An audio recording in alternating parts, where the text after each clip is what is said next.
Au sommaire de ce près de chez nous, le processus d'élaboration de la politique nationale de population 2026-2036 a été lancé à Abidjan, à l'issue de la réunion du comité scientifique tenu au siège de l'UNICEF.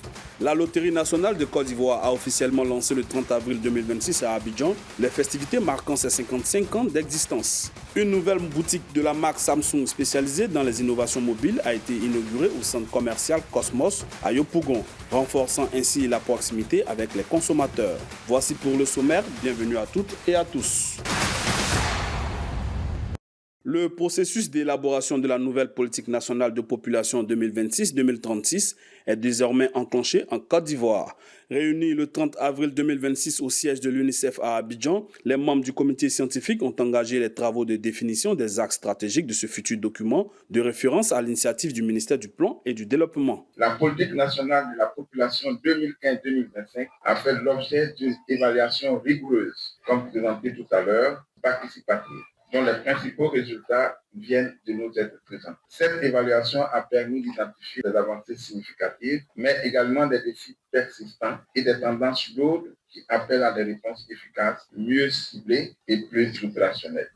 C'est dans cette perspective que le gouvernement a engagé depuis le 17 septembre 2025 le processus de formulation de la nouvelle politique nationale de population 2026-2036 en privilégiant une approche inclusive et multisectorielle. Les travaux ont porté sur les enjeux démographiques actuels et futurs en lien avec les défis du développement national. Mesdames et messieurs, l'ambition du gouvernement est claire.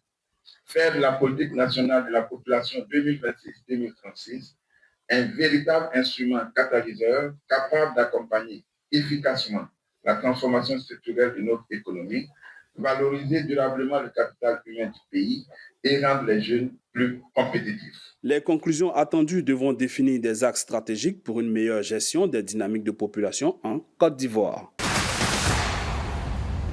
La Chambre de commerce et d'industrie de Côte d'Ivoire, en partenariat avec l'agence Côte d'Ivoire Export, a tenu le 30 avril 2026 la 3e édition de la matinale de l'export. Au centre des discussions, la conformité aux normes internationales et les certifications pour l'exportation, des leviers essentiels pour accéder au marché extérieur. Aujourd'hui, pour l'international, il faut se mettre aux normes. Et le marché exige un certain nombre de qualités et de conformité que souvent les entreprises ne sont pas vraiment informées de ces normes. Donc cette démarche aussi permet aux entreprises d'être suffisamment informées sur les normes d'accès aux marchés internationaux et surtout se préparer à mieux les conquérir. Sorti de cette matinale, nous souhaitons que les entreprises soient à la fois outils, maîtrisent l'information nécessaire pour accéder aux marchés internationaux et puis partent avec des contacts utiles afin de mettre en place le processus de formalisation pour créer le marché d'exportation. Panel d'experts, présentations techniques et échanges d'expériences ont marqué cette 3e édition. La Chambre de commerce est dans cette activité parce que c'est l'une de ses missions que d'accompagner les entreprises à l'international. C'est une mission quotidienne que nous assurons et nous avons jugé opportun de nouer ce partenariat avec Côte d'Ivoire Export, qui est la structure étatique en charge de promouvoir les entreprises à l'export. Donc c'est un partenariat, je dirais, d'intérêt, mais aussi pour accompagner nos entreprises qui ont grand besoin de soutien, de renforcement des capacités pour déployer toutes les actions à l'international et conquérir des marchés. Vous savez, aujourd'hui, on a déjà travaillé sur 3 thématiques, la question du financement, la question des chaînes d'approvisionnement logistique. Aujourd'hui, nous sommes sur les normes et les questions de certification. Les participants ont été édifiés sur les normes en vigueur sur les principaux marchés, notamment en Europe et aux États-Unis, ainsi que sur les démarches à suivre pour obtenir des certifications telles que ISO, HACCP ou Global GAP. La LONASE nationale de Côte d'Ivoire a lancé le 30 avril 2026 à Abidjan les festivités marquant ses 55 ans d'existence. À cette occasion, 19 membres des comités directeurs ont été décorés à l'ordre du mérite ivoirien en reconnaissance de leur engagement et de leur contribution au développement de l'institution. Chers récipiendaires, plus qu'une consécration de vos efforts professionnels, ces décorations sont le témoignage symbolique de la reconnaissance par la République de votre mérite et de votre dévouement au service de la nation.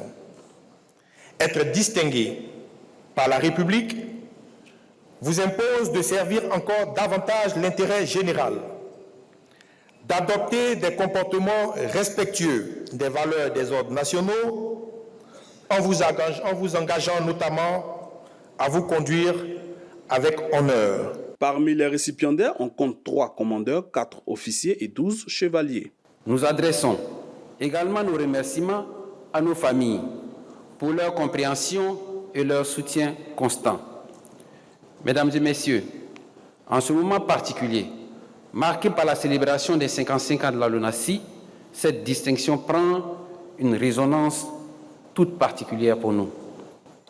Elle vient saluer un parcours, mais surtout encourager une dynamique. Nous prenons ainsi l'engagement de poursuivre nos efforts, de renforcer notre contribution au développement de notre nation et de porter encore plus haut les ambitions de la LONASI. Ces distinctions s'inscrivent dans un programme plus large de célébration qui s'étendra sur 55 jours avec des activités culturelles, sociales et professionnelles à Abidjan et à l'intérieur du pays. À Yopougon, la technologie franchit un nouveau cap avec une présence encore plus proche de ses consommateurs. Le centre commercial Cosmos accueille désormais une nouvelle boutique dédiée aux innovations mobiles, pensée comme un espace moderne et immersif. Portée par la marque Samsung, cette initiative ambitionne de rendre les dernières avancées technologiques accessibles au grand public dans un cadre moderne et interactif. La boutique a été ouverte la première fois en 2019. C'était une boutique multi-brand. Alors avec l'évolution de la technologie et tout ça, Samsung a décidé de s'implanter en récupérant entièrement la boutique. Donc il y a eu des travaux qui ont duré environ 3 semaines. Et l'ouverture s'est faite aujourd'hui. Donc nous sommes là aujourd'hui pour ouvrir l'avènement d'une nouvelle ère technologique au niveau de la commune de Yopougon pour apporter tout ce qui est innovation technologique avec les produits Samsung. Les visiteurs peuvent y découvrir les toutes dernières générations de smartphones et bénéficier d'un accompagnement personnalisé. L'accent est mis sur l'expérience utilisateur et la qualité du service. Nous avons choisi Yopougon parce que c'est une commune cosmopolite déjà.